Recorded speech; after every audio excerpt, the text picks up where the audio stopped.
Okay.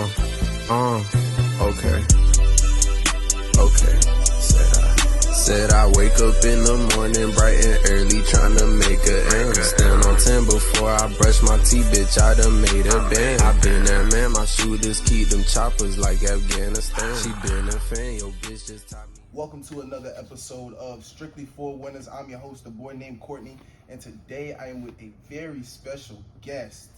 How do I introduce this gentleman to the left of me? Come on, bitch. Philanthropist, recording artist, 5-time United Nations performer, 5 times. So far, yeah. Going for more. Toured the world, so far been to 10 countries. More now? Wow. Father, husband, Mr. Alexander Starr. Blessed to be here. Yes, sir. ABoyNamedCortney. We gotta get that right. Boom. You gotta get that right. So how you doing today, man? I'm alive, man. I woke up today, so that's a fact. I'm okay. That's a fact. Tell the people a little bit about yourself, where they can find you at, first of all. Everywhere, Mr. Alexander Starr. Mr. Alexander Starr is my handle across the world. Or you just go to alexanderstarr.com. And Starr got 1 R. I gotta specify that. Don't put double R. It's STAR. Because I even looked up on iTunes and I seen double R. I was like, nah, I think it's just 1 R. Yeah. But yeah, first I want to say thank you for coming. Thank you for being on. And then 2, it just means a lot to me, man, having you here, because I met you, for those who don't know, met Mr. Starr through just the CSC, Children's Service Council. I was sponsored by them at one point in time. He was hosting an event for them, and we just crossed paths at the 20th celebratory. 20th anniversary. Yeah, and that was like by the grace of God almost type stuff. So, yeah. And that was 1 year ago. It was September 23rd last year. Wow, it's almost to the date. Yeah. That's crazy. That's crazy. So, first, how did you become a recording artist? Like, what was your upbringing and stuff like that? How did I become a recording artist? Yeah. I mean, I've always been a writer. I've always written lyrics since like 2nd grade. Started getting real serious with it like 8th grade. In the, like in the gym and PE class, we in the bleachers, beating on the bleachers and flowing and stuff like that. 11th grade, I moved to Florida and got kicked off the basketball team in the first home game. And that's really when I became a full-time artist. Yeah. I'll spare that whole story. That's for another day. But I was freestyling at the basketball park across the street from my house, and I drew a crowd. And it just so happened, this dude named Johnny Marcel, now Johnny Mars, was driving by and saw the crowd that I was drawing. I was 16, and he came, pretended to battle me, and then pretended like he was next. Wow. He was like, all right, come at me, let's go. So I ate him up, and then when it was his turn, he was like, I'm not a rapper, I'm a manager, come. Wow. Come talk, yeah. So he took me to the first studio that I'd ever been to, where I ended up meeting my future collaborators for like the next 5 years. Yeah. We didn't sign with that label, but we stayed together as a group. We formed the Free Agents Music Group. We independently put together an album. Johnny got us in the room with so many dope people, so many like really Johnny could get us in the room with anybody, bro. It was crazy. And I was 16, and he's only maybe like 4 or 5 years older than me. Yeah. So maybe he was 20 at the time, 21 at the time, and man, we was in the room with heavy hitters, just like getting them. We would sing acapellas, and they would produce tracks for us for free. Now, can I ask you this real quick? Not to segue too much, but what was you think he seen in you that made him took the chance? You get what I'm saying? Oh, that's a great question. I don't know, man. I think that everybody resonates a frequency that attracts like-minded frequencies. And when somebody resonates that frequency, either you approach and connect or you don't. Yeah. And when you do, frequencies amplify each other. You know what I mean? Yeah. So yeah, I guess whatever he saw, I mean, he just took a gamble on bringing me to that studio, linking me with the other artists that he already knows and was friends with, and we all just formed a chemistry. Now, let me ask you this. At 16, what was the type of music you were making then? Was it the same that you're making now, or was it a whole different lane? Nah, dog, I was battle rapping. Okay. 16, I was battle rapping. For sure. I was, oh my gosh, just my old rhymes are popping in my head. I'm just like, oh, this shit is cringe. Can we hear one? It's cringe. Oh my God. Oh, I don't even want to spit it, bro. Okay, give me a minute, because I got to pick the right one, because all this shit is embarrassing. It's not embarrassing, man. You were 16. It was probably the dopest thing you wrote ever. Oh my God, please, no. Okay, I'm going to let you do it. Not today, but you're going to give it to me off the camera. But, what was your upbringing like? Was your parents influencing the music, or was it just something you picked up on your own away from them, or did you get around friends? What was it? That's a great question. My dad's a concert pianist. Okay. Right, an African-American classical pianist. So every day growing up, he's playing in the living room. I get to hear him play Mozart and Chopin and Beethoven and Bach and William Grant Still, and just he's playing all these masterpieces effortlessly in the living room, right? So I have that side of me. My mom is a white Jewish hippie. So I'm hearing her music when I'm getting dropped to school and stuff. So now I'm hearing like, what's that guy's name? John Denver and Carlos Santana, and just like the Beatles, and like eclectic. So I got the classical music, I got the eclectic side. And of course, I'm a kid, so man, I'm in the hip hop, I'm in the R&B. Yeah. You know, I came up in the 90s. So 90s hip hop and R&B mixed with classical music, mixed with hippie music. And then you kind of just get me, and that's how I came up. I just, you know, I have an appreciation for like different. You know what I mean? Yeah. You know what? It's funny that you say the word different, because I was just about to, I had a question that I wanted to ask you later on, but I'll ask it now. In one of the songs, you said that your newest song actually that you dropped. Grandma said, baby, it's okay to be weird. It's okay if you don't fit in with not one of your peers. Exactly. How did you get comfortable in your skin? A lot of trying too hard to fit in with people that I didn't necessarily need to fit in with. Yeah. I pick it like, say like right around 8th grade. Right around 8th grade is when I reached a place of, is this a clean podcast? No, you do whatever you want, man. Right around 8th grade, I reached a place of fuck all of y'all. Yeah. That's kind of like, before then, think about it, like in a small town in Tennessee, I'm half black, half white, Jewish. There's no other Jewish people for hours. Right? There's no temple like in Tennessee, in Martin, Tennessee, and this is like nowhere near anything else in Tennessee. I'm a small town Tennessee boy. Shout out to Martin, great place. I'm just glad I got out. Eventually, I'll buy a house back there in the middle of a field or something, right? Sure. But like, I'm nothing like anyone where I'm at, and it's kind of like that to this day. Like, there are other people that are kind of like me, but like, I will never know what it's like to be homogenous. I will never know what it's like to be fully black. Yeah. You put me in a room full of black people, they call me white boy growing up. True. Put me in a room full of white people, I'm the black kid. Yeah. Right? No matter who I'm ever with in life, it'll be an interracial relationship. Yeah. Regardless. Yeah. So I out the gate. Out the gate. Yeah. So as a kid, you really just trying to figure out who you are, and you try and fit in with people. With these kids like that, oh, I think I like that. And you know, it's this constant like searching. And when kids, just call them lunch tables. Yeah. When lunch tables realize you want to sit there, they like fucking with you and making it hard to sit there. Yeah. How bad do you want to sit with us? Yeah. And you know, it just reaches a point, and that involves convincing your parents to buy you these sneakers that cost $150 when they used to spending $30. They ain't really got $150. And they ain't got it. And where I grew up, the closest mall is over an hour away.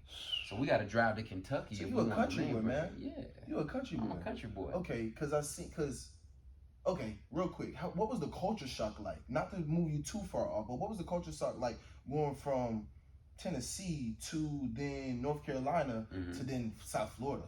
It was a gradual jump. Okay. Like Martin, Tennessee, small town. Greensboro, North Carolina, really big small town. Okay. Like they had a mall. Yeah. And they had like a lot of things that we didn't have, like a rap radio station. Martin didn't have a rap radio station. We had Top 40. That's pop, it. Just pop. Country, top, like the type of hip hop, the type of rap that you would hear in Martin is like, yeah, pop like Ja Rule. Okay. Nelly. Okay. You know what I'm saying? They didn't play Biggie in Martin, Tennessee. They didn't play 50. Well, this is pre-50 as well. We talking the 90s. Okay. They didn't have like New York. They didn't have Wu-Tang. They didn't have, Cannabis and Pheromone. They didn't have like lyrical rap in Martin. We had 3-6 Mafia. They from Memphis. So 3-6 heavy. We they had go. all that shit. They didn't go. 3-6, ABoy, MJG. You know what I mean? Like we had that. Yeah. But we didn't have like hip hop rap. So when I moved to Greensboro, that's where they was. It's like a lot of New York transplants, New Jersey transplants. Mm-hmm. That's where I got put on to like underground hip hop, like Eminem before Eminem blew up. Yeah, you know what I'm saying? That's crazy to think of. Like for me, at my age, like Eminem before Eminem blew up. Like what type of life is that? That's like me telling kids like I listened to Drake and J. Cole before they blew up, and they're like, huh? They always been big. No.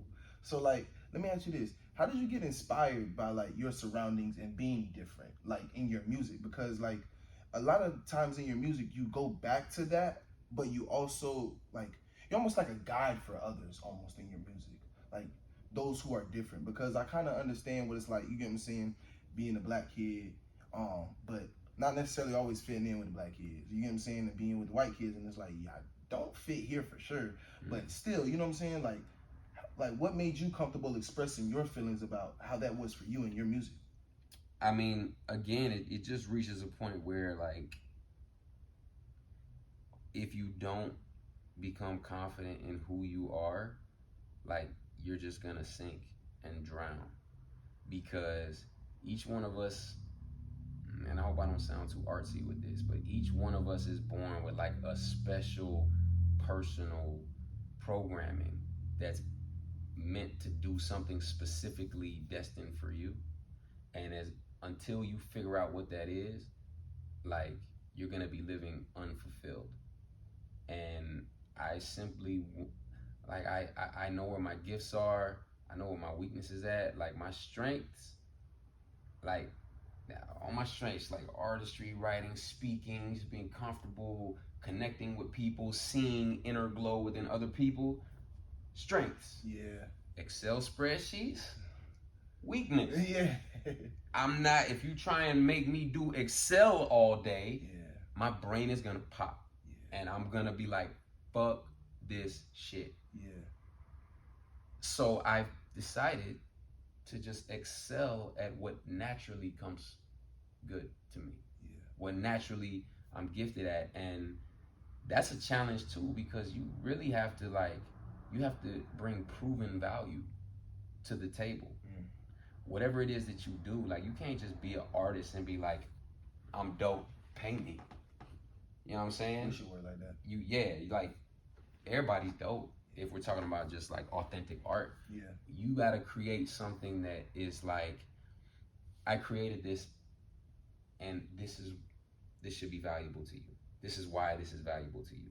And then other people need to acknowledge what he creates is valuable. Yeah. So let's book him to do that. And you can't reach that level if you're not yourself. Yeah. You can't reach that level counterfeiting other people. Yeah. Either you're authentic or you're not. And I like and you know what's crazy? I was reading this book, I am reading this book, called Outliers, right? And they talk about all the successful people. Like all the successful people. Bill Gates, Steve Jobs, the Beatles, all them. ABoyNamedCortney. Soon to be, right? Mr. Alexander Starr. We're gonna get into that. And they say that most of those people, it's almost like it had it in them, but something brought it out of them to come out even more. And like, okay, so cool, right? Let's use this example, the Beatles, right? Because we're talking about music necessarily. Yeah. The Beatles, did they make great music back then? Probably not great, but good. Good enough to get in like a show or two, right? Yeah. They got booked in Hamburg, and they did over 200 something shows in Hamburg, and they did each show was like over 8 hours. They put in 100,000 hours in a 4-year time span before they got to America and the British fever began. For you, as someone who has performed in front of the United Nations, has been Emmy nominated, before you get your accolades, what was your 100,000 hours? I mean, it started with Johnny and the Free Agents Music Group, putting together that CD, just running around the streets singing acapellas to people, right? And this is before social media. Yeah. So I've only got a few videos of it, but we would literally run up on strangers and say, hey, I'm with my group, can we sing something for you? And, you know, it was me, Smoke, and Lex. Smoke is Chris Winter. I think I might go see him at the studio after here, but okay. And Lex passed away in 2013. Sorry to hear that. 5 days after my son was born, of type 1 diabetes, which I have. That's a whole nother story. But I totally sidetracked myself. We would run around singing, selling CDs. You know what CDs are? Yeah. I'm fucking with you. I remember burning CDs in middle school. Okay, like, so yeah. All right, so you ain't that young. I ain't that far from you. So we would sell CDs, $10 a piece. We sold like 9,000 CDs on the streets. What? NBA player moved us in his house when I was 18. We lived with him in his mansion rent free for 2 years. Wow. I've literally been doing music full time since 11th grade. That's when Johnny found me. And so all those hours, like we would literally be on South Beach for 10-hour days singing and selling CDs. We would share a pizza, we would get Gatorades, and then get back out approaching strangers and doing that shit. So honestly, bro, that's where a lot of my performance, that's how you can perform in front of anybody. It's one thing to get on a stage in front of a lot of people where they're expecting a show. Yeah. It's another thing to be in a fucking restaurant and entertain people who didn't want to be. I mean, just like you're talking to this table, but it's 10 other tables all around here that are not in on this conversation that you're about to sing. Yeah. So you sing for this table, now everyone stops. Who's that? What are they doing? Like those sort of performances get you like, they sharpen your blade, because it's like if you could perform for people who ain't expecting a performance, why wouldn't you be able to perform for people who are looking at a stage? Yeah. Don't matter how many people are on the stage. Paid to be here. Yeah, exactly. So I know I take a lot of detours. You bother me. But yeah, I mean that's where the 100,000 hours. I mean, really, it starts with 10,000. I feel like I'm at 100 now too, or at least approaching it. My fault. It is 10,000 hours. I just said 100,000. I don't know why, but my mom. Yeah, no, it's all good. Yeah. I mean, I get it. Hyperbole. Yeah. But yeah, just doing those things, man, and then finding that point where I found myself, and then I had to restart when right around like 08 when I decided that I wanted to change the course of my music, and that I wanted to be an impact artist, and that I wasn't really entertained by battle rap and bitches and hoes and club rap no more. Yeah. I just stopped trying to do any of that. Yeah. And everything that I started writing started becoming like more like very conscious and very like, what legacy am I leaving behind? And this is before I even had a wife and kids. I just like started laser focused thinking. You thought long term. I thought long term. This shit happened while I was still with the ball player. Wow. I started thinking like that. Like, did he or did the team around you at the time, did they gravitate towards that, or were they like, man, you tripping? Well, I didn't even let it be known then. Mm-hmm. It kind of showed up in my character more so than my lyrics. Cause like I remember, like, okay, we live with an NBA player. We're going to the club with him. We're driving his cars or whatever. Like, girls come over to the crib. Like, I remember looking at women different in terms of like, there were beautiful girls at the crib who probably would have done whatever we wanted. Yeah. But I had a discernment, and this is me at 20. I would look at them and be like, if I don't see myself being attracted to you in 10 years, I don't want it. It's real. And that's how I started thinking at 20. So I remember girls spending the night over there, and I ain't touch them. Yeah. Just because I'm like, not really interested. I'm looking for something that's like beyond what I'm able to reach in you right now, which sounds strange, but I mean, because anybody else living that life, who knows? I don't like comparing myself to people, but if you was 18, 19, 20 living with an NBA player in his mansion, you already know. A lot of niggas would do dumb shit. And you know what the crazy thing is? It's not necessarily dumb. It's they don't know. You don't know, like, because a lot of times when they talk to the older gentlemen nowadays, it's like, you know, they'll tell you, you know, get your work in, right? Whatever that may be. But they'll also tell you, like, man, after a while, that just, it's the same old routine, same old cycle, same old everything. So it becomes you wanting more. Now, with you being an impact artist, I like that you say impact artist. Where did you come up with that idea of calling yourself an impact artist? I don't know. It just kind of fell in my lap a few years ago, and it's the quickest way, I think, to explain who you are. To explain it, because especially being an artist with whose vision is to be impactful and to uplift humanity with your art, like, you have to explain that shit to people. You got to explain it a lot, because when people, if you just introduce me to somebody, oh yeah, this is Alexander Starr, he's an artist, right? Immediately people are thinking whatever their preconceived notion of artist is. True. They're immediately thinking that. And especially when you travel and you go places that either aren't in the US, or, I mean, I'll say it, even with dealing with people who aren't brown, right? They automatically assume, like, they'll hear I do music and be like, oh, what kind of rap do you do? I'm be like, who said I rap? Nobody said I rap. You know what I mean? I do. But does that turn you off though? No, it just, it reminds me that, like, people are people and we're all limited.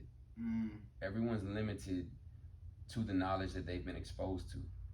And my goal as an impact artist is to just demolish stereotypes everywhere I go. You've done a great job with doing that. I want you to know that. Appreciate like, from you, afar, man. watching it, like, you're seeing what you've done outside of that. Like, so when I left you at the CS, not when I left you, but when we left past at the CSC, some of the work you were doing still was just very impressive, bro. Like, being with the foster care, like, that is stuff that, like, you don't hear about most artists doing. Like, and we always say, not necessarily that you're just an artist, but I'm just saying, you get what I'm saying? Like, we hear a lot of these people that are big names, and we're always like, oh, they should do more, but we never give credit to those who are doing more. You get what I'm saying? And you've made a big name by doing more, not just the music. You get what I'm saying? Some people, they make the big name off the music and don't do more, but there's some people who make the music but do more, and there's people who do more that make, and the music makes it even greater. Because it's like, they like to say, hey, you ain't rapping what you living. Well, we can't say that about you. You get what I'm saying? We can't say that about you. And for me, man, that's one of the most, like, it's authentic. That's just the best way to describe it. You're authentic. I appreciate that, man. So, how did you get cross paths with the United Nations, being an impact artist? How the heck? I'll give you the truncated story. I had a lot of guidance from one of my big bros. In 2010, we connected because I had an album where, just for the sake of rhyme scheme, I shouted out Zimbabwe. I sent my love through the DJ, Los Angeles to BK, from Canada, Japan, and Miami out to Zimbabwe. It was my first solo album. I did my album release concert at Nova Southeastern University, gave out the CDs. Somebody who attended that concert brought the CD to his job, his coworker, said, hey, you need to listen to this. He listened to it, got to that track, heard Zimbabwe. He's from Zimbabwe. Wow. He was like, yo, I gotta meet this dude. So we connected. He told me about the clothing line he started in college, AFR Clothing, and he basically, in college, he started a t-shirt line that he would take 20% of the profits and put it towards paying tuition fees for kids back home in Africa, right? So we connected, and he was like, music with a message, fashion with a purpose. Boom. What can we do? Yeah. So we started reaching out to Black student unions, fraternities and sororities, just hitting up different colleges, saying like, hey, we know y'all like throw parties. We also know that you have a philanthropic responsibility that you have to fulfill. Book us. Alexander Starr concert. Your members model AFR Clothing. We got a table over here. We sell our merch. You got a party, you got a concert, you got a fashion show, and you're educating kids in Africa.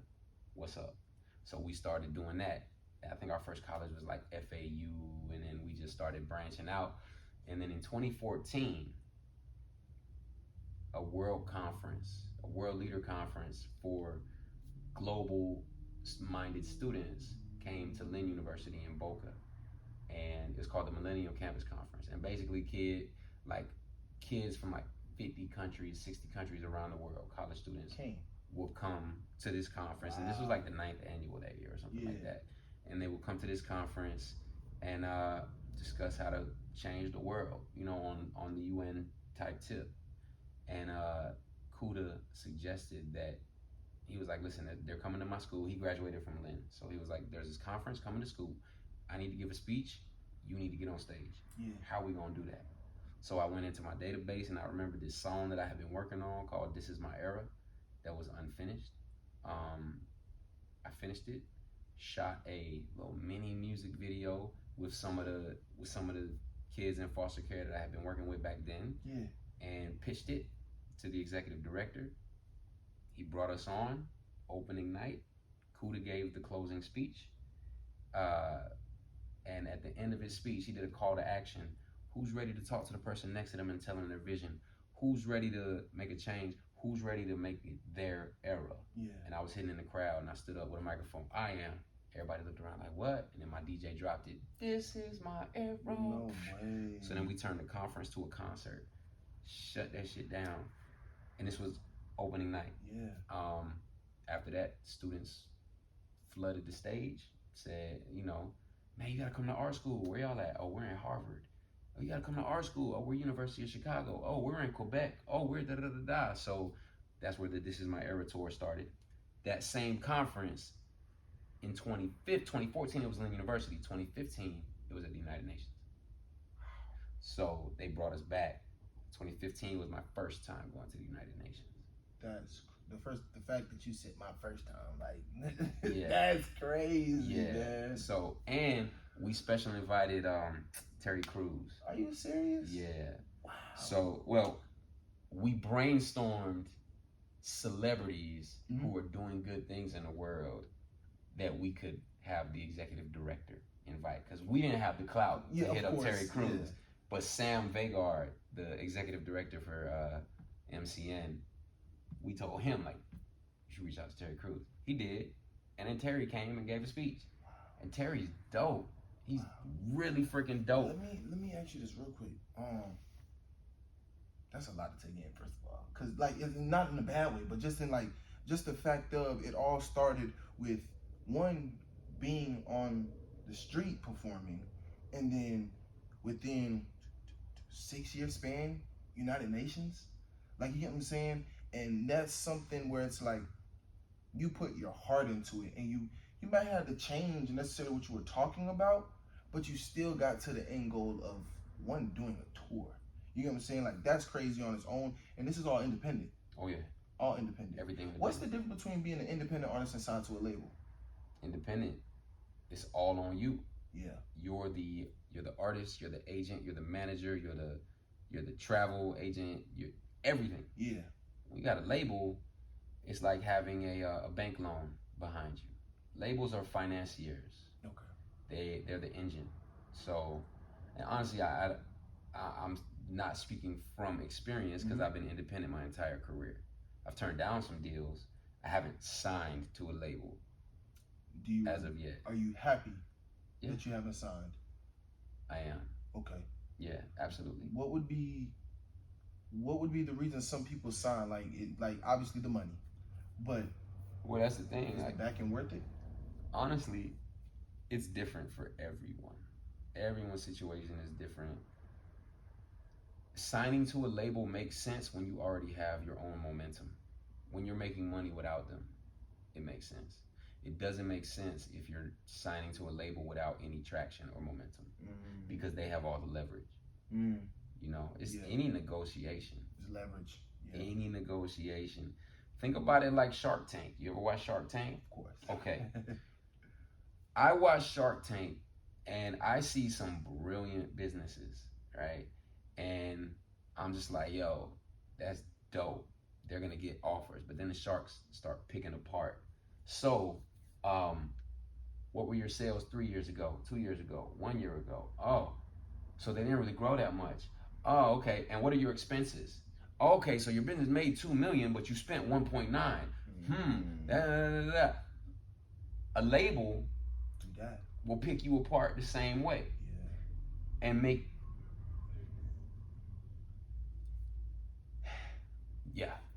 you're not appealing to a label unless you're already doing it without them and you're making money without them, and they could jump on your moving train. For sure, because they gotta. It's all business. It's a business, and especially it didn't used to be like that. Like labels used to, before social media, they used to develop artists.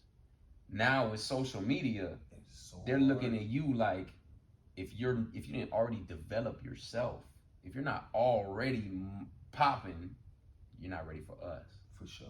You know what I mean? Do you think that's fair to the artist? If you were 18 again, if you now being how old are you now? If you don't mind me asking. Yesterday, I turned 37. Oh yeah, your brother was happy belated, man. I forgot. Yeah. Appreciate it. I still gotta get used to it. I'm used to 36. I'm 37 now. So, 37. Looking back at 18, do you think that would have been fair to you? Because you have grown as an artist. Well, 18 me didn't have social media. It didn't exist. True. So 18 me probably would have taken some kind of a deal. Yeah. It wasn't in the cards. Yeah. It wasn't time. And honestly, 18-year-old me wouldn't be ready for a deal. Wouldn't be ready for a deal. Even 37-year-old me, I'm very cognizant of what it means to become famous. What it means to like have strangers recognize you, but you don't recognize them. It's kind of it's a really deep thing to think about. I'm known to a degree here. What's crazy is I volunteered at my son's book fair last week at his middle school, and I introduced myself to the other parents. And one of the parents was like, "Oh yeah, I saw you perform in New York City last year, or earlier this year." Just last year and this year. Yeah. Crazy. I was like, he was like, yeah. I saw you in Times Square. I'm like, okay, hey, well, it's good to meet you. So that's cool, right? When I was on that TV show in Paris, that was a whole different level. I went to Paris the summer that I was on the #1 rated TV show in Paris, on like 7 episodes. Now, do you speak? Because I heard some music though. You had, it was a little French in there. You threw me off. What was it? Mon effray. Yeah. What the hell that mean? That means intoxicate me. Now, how a country boy from, first of all, you were born in Pennsylvania. How does a country boy from North Carolina, Tennessee, Florida learn? So I wrote and recorded that in Paris. Wow. On that same trip. My guide, I was there for like a week, 10 days maybe. Yeah. And I was there to perform on a live audience show. And amidst all of that, like they want to take me, let's go see the Eiffel Tower, let's go see this. I'm like, take me to the studio. That's what you do. That's what I do. So they just took me to the studio, and I wrote and recorded to that beat, and I literally had Google Translate there, and I was just like, I would write a lyric in Google Translate, pull it up in French, and then I would figure out a next line and fuck around and plug shit in until I found the next French line that rhymed with it, and I just made sure that I was saying it right. Like I had my guide at Nulin. I was just like confirming, hey, am I saying this right? Baby, let's do busy morning, frère. And she's like, no, say it like this. And then I would just perfect it. So that's where that song came from. Wow. Yeah. No, that's crazy. Because when I heard that, I was like, yo. Elle me prend the email and she don't wanna stop it. J'ai voulu prendre the email. And like, elle me montre comment l'aimer and you don't wanna stop it. No. Yeah, I just mixed it back and forth. I was just being playful. I was having fun. What made you just think like to do a different language though? Like, I know obviously being there, but man, like Kanye go to these places all the time. I don't see Kanye rapping in goddamn French. You know Fair what I'm saying? point. Like, yeah. Fair point. Well, I mean, I guess because, you know, I'm on the come up. I'm Yeah. on the rise, and I like acknowledging everyone that I work with and every place that embraces me. Like, I like acknowledging. You know what I'm saying? I don't. I see myself as a contributor more so than a, hey, look at me, I'm dope. Mm. You know what I'm saying? Which is the interesting part about that French experience when I was telling you about with the fame. Yeah. I'm coming from South Florida, not realizing how many people know me in Paris. And when I get there, cause like, yo, you talking about primetime TV, bro. Nobody watches that show over here unless you're from there and like you subscribe or whatever. But like, when I land, like from the time I landed over there, bro, like people run up to me like, Alexander Star, like everywhere I went, kids running across the street, come see me, people coming to the window of the car at a red light, Alexander Star, welcome to Paris, man, boom. Shit was crazy, dog. Yo. Like crazy. And I was just like, these people know me? And Adeline, my guy, was like, well, yes, you are very famous, yeah. I'm like, the beauty of it though is I was myself on the show. It was a reality show, and I was being an impact artist on the show. How did you get the opportunity to even get in a reality show over in another country? Because most people try to get a reality show in the same country they're in. Man, it's crazy. Just you could be on Love and Hip Hop. You get what I'm saying? That was around that time, for real, for real. Yeah, I like, suppose. Yeah. So, warm intro, knowing people. So, Audio Vision Studios, where I'm actually going tonight, the former owners of Audio Vision Studios got an email from the production house in Paris saying, we're filming this season in Miami. Reality stars living in one house, pursuing their goals and dreams. Some of them are like one of the cast members won The Voice in France. Mm-hmm. Another one was, you know, they had just all kind of different backgrounds, celebrity type shit. And they said, we want to tour different studios where we might want to film at. Can we tour your studio? And the owner was like, yeah, absolutely. And if you need any music, you should listen to Alexander Starr. And he carbon copied me in the email. Starr, send them some music. So I sent them music, and they chose one of my songs to be the anthem for the season. Pass the good vibes around. And I was like, dope. And they were like, can you be there when we tour the studio? We're flying in from Paris in November. Can you be there so that we can talk about the agreement? And I gave them a studio tour, and I was just myself. And then they were like, you know, after the tour, they were like, Alexander, we love your look. We love your energy. We think you'll be perfect for an episode of the show. So they wanted me to be a confidence coach for two of the singers who were auditioning for Drake's producer. So wow. So I did that episode, and they asked me back for a second episode. And then I did that episode, and they asked me for a third episode. And they were like, instead of just playing the song, or instead of just having them learn the song, we want you to come perform the song for the entire villa with a guitarist and tell them that they got to learn the song and rewrite the verses in French. So that was episode 3. Yeah. My fourth episode was I come back for them to perform for me what they wrote. Then the 5th episode was they come to the studio and I engineer them and I vocal coach them and all this stuff. So, and then that 6th episode as well. And then the 7th episode, I brought them to the Motivational Edge, which is a nonprofit that I was working with teens in foster care for. I debuted the final mix of their song at the Motivational Edge in front of the foster youth. So 7 episodes that season. And again, I didn't really realize how big the show was until it started airing. Wow. When the first episode that I was on, when it aired, I woke up and my Instagram and Facebook and it was on fire, on flame. To see that in real time, what does that feel like? Man, I was responding to every single message, bro. Yeah. Every single one. Yeah. Because now all of a sudden people are like, it's crazy because of the role that I played on that show. People were it was a lot of like aspiring artists, aspiring singers that were like, Alexander, can you help me? Can you help me? And they would send me voice notes and send me videos and, you know, whatever. And I would kind of just like weed out. I would do my best to help, but it's like, you can only do so much. You're one man. I can only do so much. But there was a lot of appreciation for what I do. There were people who sent me messages saying like, I don't even watch reality shows, you know, and this show is like shallow for me, but I was flipping and I saw you and you beamed a light that nobody else on the show has.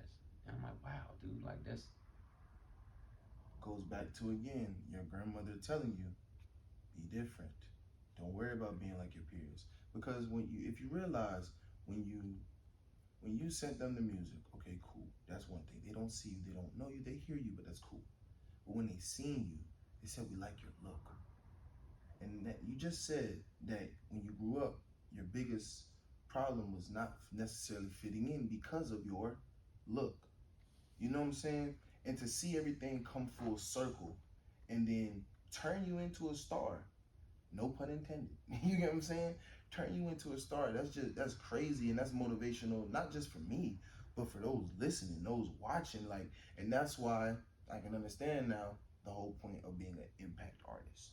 You know what I'm saying? Because, and did that celebrity moments, or because you still have it obviously if you go over there, but even probably here, but do those celebrity moments in life ever feed your ego? How do you turn your ego off? No, it actually makes me insecure. Not insecure, but vigilant and cautious. Yeah. Because to circle back to what I was saying about being famous, man, I would be in a clothing store, in a grocery store, and you see people trying not to be noticed, they're going like this. Just to say I seen him. Just like, you become a spectacle. These people they don't know the real me. They probably hadn't researched my catalog and all that. They saw me on TV. Oh, and now he's right here. He's on TV and now he's here. Damn. So you become a spectacle. You know what I'm saying? You're like a zoo animal almost. Yeah. And it just lets me know, like, yo, everywhere I go, people are like this. Just because I'm me. Yeah. That's not pleasant. It's not. I like to be known and appreciated for what I do. I don't want to be seen if you don't know what I do. Does that make sense? No, that makes perfect sense. I don't care to be like, I don't need to go outside and be like, oh my God, I don't need that shit. I like that lyric that you put in Sticky, that shit changed my life, bro. Yeah. Oh, that song man, that shit saved my marriage, dog. Hey man, appreciate you. Like, that is cool. I really felt it when one night I decided to take the train in Paris. And it's evening time, and then you just see, like, it's different, dog, when you know people are looking at you. Yeah. Oh, this nigga on TV. He's one of them TV niggas.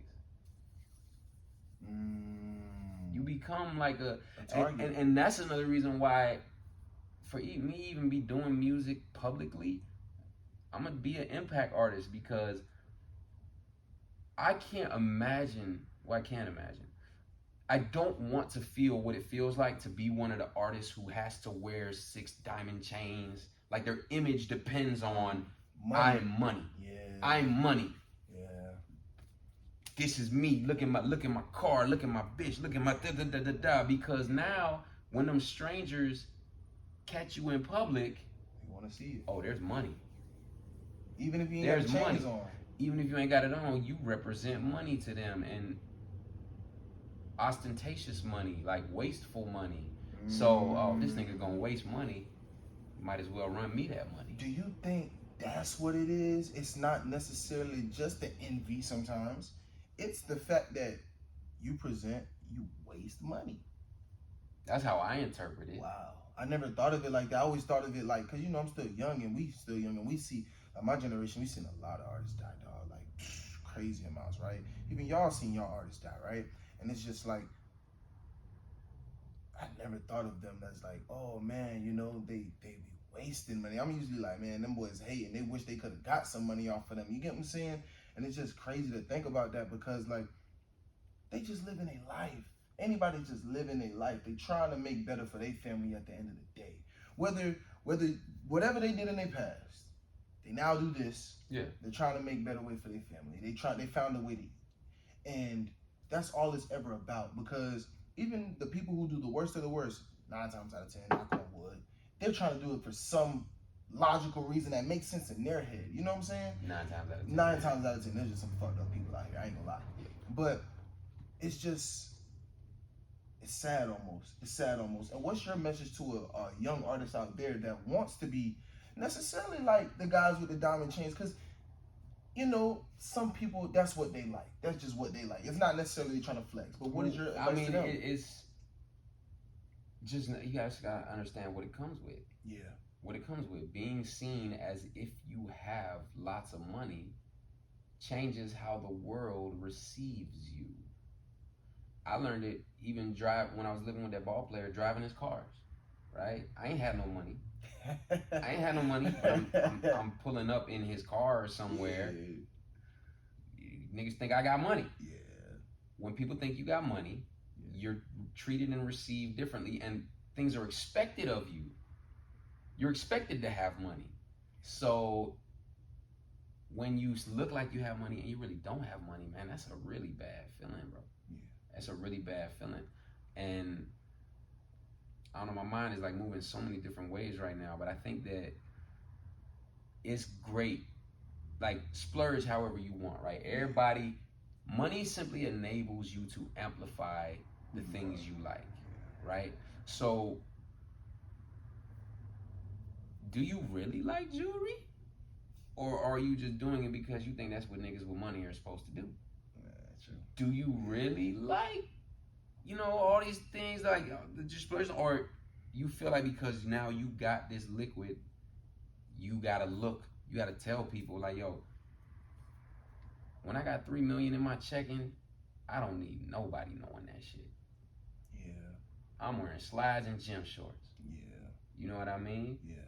Right now, I don't have it, and I'm still chilling like this. But when I do have it, yeah, I'm still chilling like this, because it just makes you a target, you know what I mean? And to circle back to what you were saying about like people just like living their life and artists like dying off of this shit, is because their artistic identity, the nucleus of it, is the money. Mm-hmm. Not them. Yeah.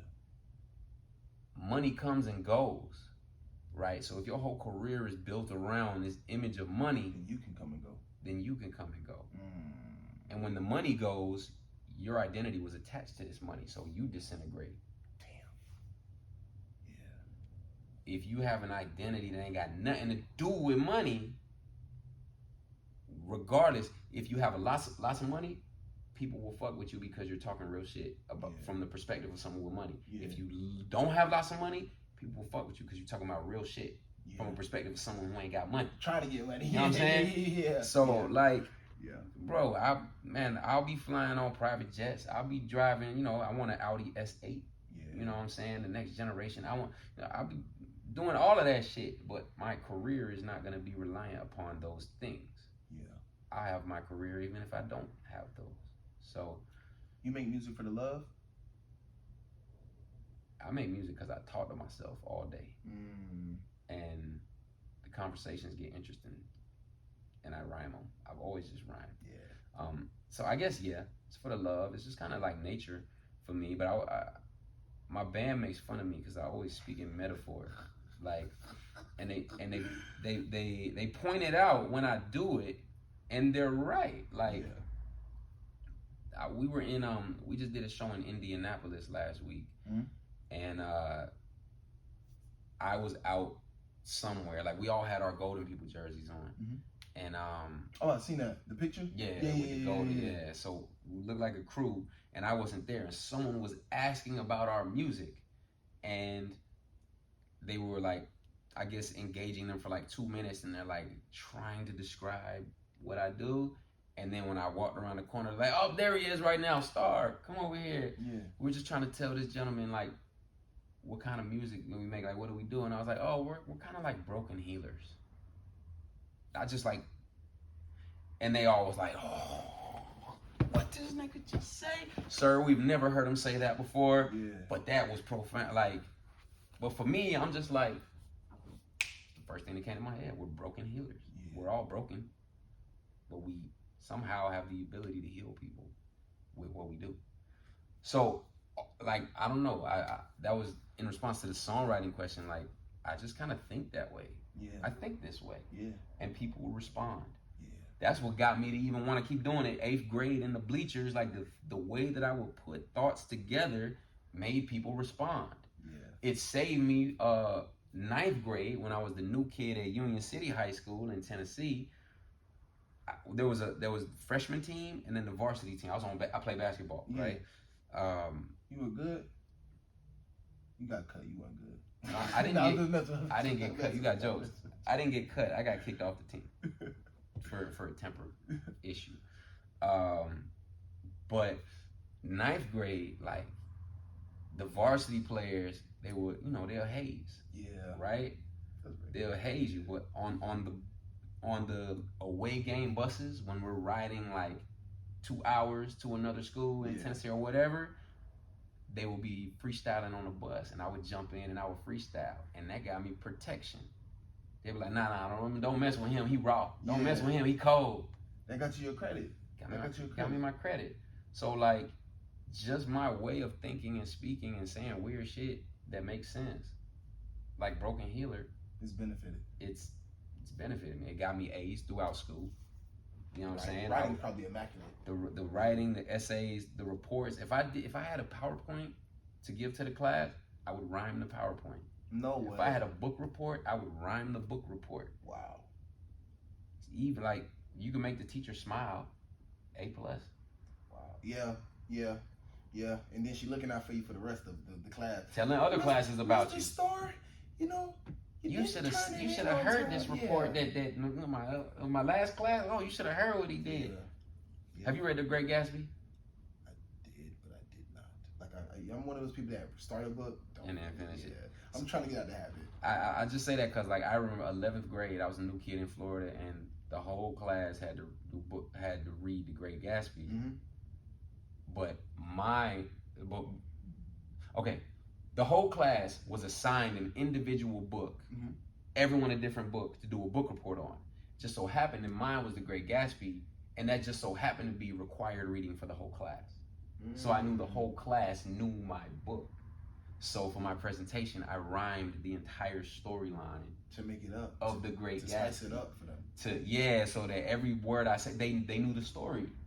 So like, and I remember a piece of it. Yeah. And if anybody know The Great Gatsby, I'll just do a piece of it. I'm like, part of this discussion has to deal with Nick's cousin, Daisy, who has a real crazy husband. Their marriage involves fighting and fussing. Besides the cussing, Tom's got another woman he's loving. But if you ask me, Daisy should have stuck with Gatsby, because she even confided in Nick that she wasn't happy. Gatsby's troubles begin when his friends try to mediate the love he lost with Daisy, but time's too great to alleviate. Jordan Baker comes off as deceiving. To her, cheating is as normal as living and breathing. But one day, thanks to her scheming, Gatsby and Daisy reunited Nick's house for a nice evening. After that, Tom gets suspicious. His wife knows another man, so his attitude turns malicious. And I'm just like doing this. This is 11th grade. Yeah. And I'm spitting the whole story, and everybody's like, it's there. Woo. But for me, it's just like, yo, this shit is fun. I'm about to get an A. Yeah. So, easy work. Yeah. But I just want to say, before we head out, because we an hour in. I ain't even think so. Like, seriously, this feels like nothing. We ain't even talk about nothing yet. Yeah, we really didn't even get into it like we should have. It's because of me, because I sidetrack a lot. No, I think we got what needed. Like, I think not necessarily got what needed, but I think they get the message and they overall get a better picture, a light of you, and then just maybe you might have changed somebody's life, man. I ain't gonna lie. With just coming on my podcast, every time we have a conversation, which I think is like the third time, every time we have a conversation, I pull something different back. You get what I'm saying? And man, special, dog. Appreciate you, man. You're a very special individual. And the feeling is mutual. A, that's why I'm here. And B, that's why I'm already thinking about opportunities that I could potentially plug you with, because what you do is special. There's something natural about your host ability. I was hosting the event we met at, but whenever you would take a question, like, I was just like, yo, this ain't no beginner. Like, he know what he doing. No, for sure, like, you for could have sure. co-hosted with For me. sure, You know what for I'm sure. saying? So I've respected you since day one, and I appreciate you asking me to come here and have these conversations. And, you know, I'm always open for more. But like I said, I will always keep my mind open for opportunities I can plug you in, Yeah. because I know that you won't let me down or sully my name as a referral. For sure, I would. I know you ain't got it. Yeah. Tell them where they can find you at again. Yo, AlexanderStar.com. That's Alexander STAR, 1R.com. Or on socials, everything across the board is Mr. Alexander Star, MR Alexander Star. Yeah, hit me up. Hit the man up. Everybody, this is another episode of Strictly for Winners. I'm your host, the boy named Courtney. Some know me as Courtney. Y'all can follow us on Instagram at Strictly for Winners. We definitely got the sports show coming. We're gonna start live streaming on there. I'm also gonna start trying to live stream some of my interviews for you guys, just get you more engaged.